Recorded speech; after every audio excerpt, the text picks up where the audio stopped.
Assalamualaikum warahmatullahi wabarakatuh. Perkenalkan, nama saya Udan Nabil. Saya Fikri Hidayat. Saya di Kalamsa. Kali ini kami akan membahas tentang budaya populer dan demam Korea. Sebelum membahas tentang demam Korea, saya akan membahas tentang apa itu budaya pop.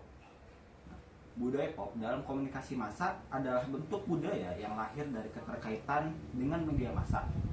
Aspek-aspek budaya yang diproduksi secara massal melalui media massa. Nah, budaya pop juga merujuk pada totalitas ide, perilaku, dan fenomena yang dikonsumsi dan dikomunikasikan secara massal melalui media massa oleh masyarakat. Nah, biasanya budaya pop itu ditampilkan melalui Indonesia seperti televisi, terusnya itu internet, media sosial. Nah, yang ditampilkan itu berupa hiburan, musik, atau juga film.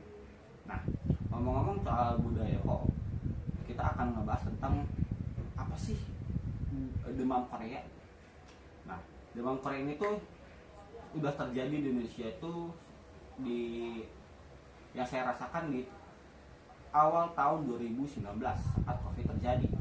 Nah, budaya Korea masuk ke Indonesia melalui media massa seperti internet. Nah, budaya Korea itu banyak diminati oleh perempuan. Mereka mengikuti budaya Korea karena K-pop yang menjadi favoritnya mereka seperti lagu. Nah, dari K-pop ini terjadi pergeseran aspek budaya seperti fashion, makanan, dan juga bahasa. Nah, buat Kak Fikri sendiri, apa sih tanggapannya terkait pergeseran budaya Korea di Indonesia? Maksudnya pergeseran budaya Indonesia yang digeser sama budaya Korea. Menurut saya pribadi mengenai budaya Korea yang masuk ke negara Indonesia mungkin itu terjadi karena perkembangan zaman yang semakin maju, di mana budaya-budaya dari luar seperti Korea gampang masuk ke negara Indonesia melalui berbagai hal seperti internet, terutama di media sosial. Terus juga mengenai budaya Korea yang mungkin bisa menggeser budaya Indonesia dikarenakan pola pikir masyarakat Indonesia yang mudah terhasut dan terpengaruh tren, terutama kalangan perempuan. Emang nggak semuanya salah, karena itu masing-masing hak semua individu. Tetapi jangan sampai lupa budaya kita sendiri. Jangan fanatik terhadap budaya dari luar. Mungkin seperti itu aja. Nah, pendapat saya. Untuk Kak Diki sendiri itu gimana? Menurut pandangan saya, fenomena K-pop ini dikhawatirkan akan menggeser budaya lokal. Karena budaya K-pop masuk ke Indonesia sebagian dari proses interaksi kebudayaan yang apabila tidak diiringi dengan sikap selektif, cepat atau lambat dapat menghilangkan nilai-nilai budaya Indonesianya sendiri. Berarti sebenarnya budaya Korea ini tuh memiliki dampak yang besar sama masyarakat Indonesia, terutama perempuan ya. Yeah. Melalui aspek seperti makanan, kosmetik, dan fashion. Nah, saya tuh kadang suka ngerasa risih sama perempuan, sama masyarakat Indonesia atau sama perempuannya yang fanatik banget sama K-pop. Mereka itu fanatik sampai beli barang-barang yang K-pop banget gitu. Bahkan yang saya riset, masyarakat Indonesia adalah pembeli terbesar keempat dari Korea, maksudnya produk Korea itu di dunia. Nah, apa sih yang mereka beli? Yang mereka beli itu kayak pernak-pernik, adikar, foto-foto idolnya mereka gitu. Nah, sampai-sampai mereka ini terkadang melakukan hal yang ekstrim, merugikan diri mereka sendiri. Nah, menurut kalian berdua, gimana sih tanggapannya?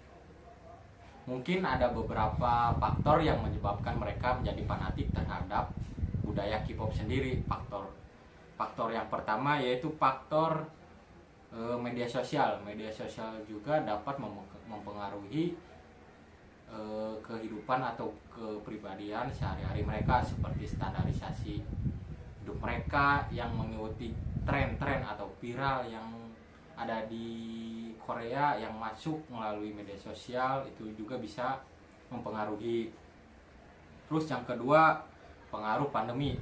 Pandemi kan waktu itu para remaja perempuan terutama ya menghabiskan waktu mereka untuk menonton atau menghibur dirinya melalui budaya Korea, seperti menonton film drakor, terus belanja fashion karena dia mengikuti idol-idolnya. Apa yang idol mereka pakai dia harus mengikuti karena dia sudah fanatik. Terus juga yang ketiga yaitu faktor pengaruh lingkungan, karena teman-temannya sendiri dapat mempengaruhi orang-orang yang bisa dibilang masih polos lah, masih belum tahu budaya Korea ini. Dari awalnya mungkin diajak untuk menonton film drakor, nih ada film drakor bagus, ayo nonton bareng. Itu bisa juga menyebabkan faktor orang tersebut mengubah cara pandangannya terhadap budaya tersebut. Wah, asik juga nih drakor ini, saya jadi ketagihan nih. Jadi ikut-ikutan ya? Iya, jadi ikut-ikutan gitu. Ya mungkin terbawa arus kayak gitu pendapat saya. Berarti yang saya tarik lagi sebuah pendapat Fikri ini, media sosial itu berperan besar terhadap standarisasi masyarakat terutama perempuan.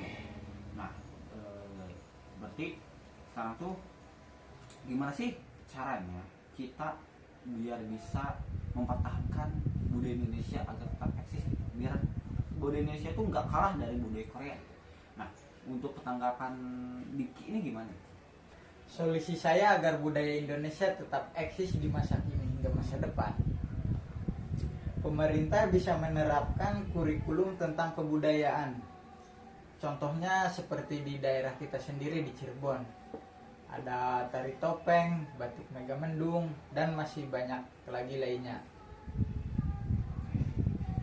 Oke, berarti pemerintah itu harus menerapkan kurikulum pada siswa ya tentang kebudayaan lokal.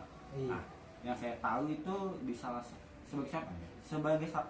satu SMA di Kuningan ada sekolah itu sudah menerapkan kurikulum ketakbudayaan, namanya itu P5. Nah, P5 itu artinya proyek penguatan profil pelajar Pancasila. Nah, kegiatan itu beragam ya. Salah satu contohnya itu memperkenalkan kearifan lokal kepada siswa agar siswa ini tahu apa aja sih budaya yang ada di Indonesia. Nggak hanya di Kuningan, Cirebon, dan Jawa Barat, tapi seluruh Indonesia. Mereka diminta untuk mempelajari budaya-budaya yang ada di Indonesia, seperti budaya di Papua, budaya di Madura, atau bahkan di Lampung. Oke, sekian pembahasan dari kami. Kurang lebihnya mohon maaf. Wassalamualaikum warahmatullahi wabarakatuh.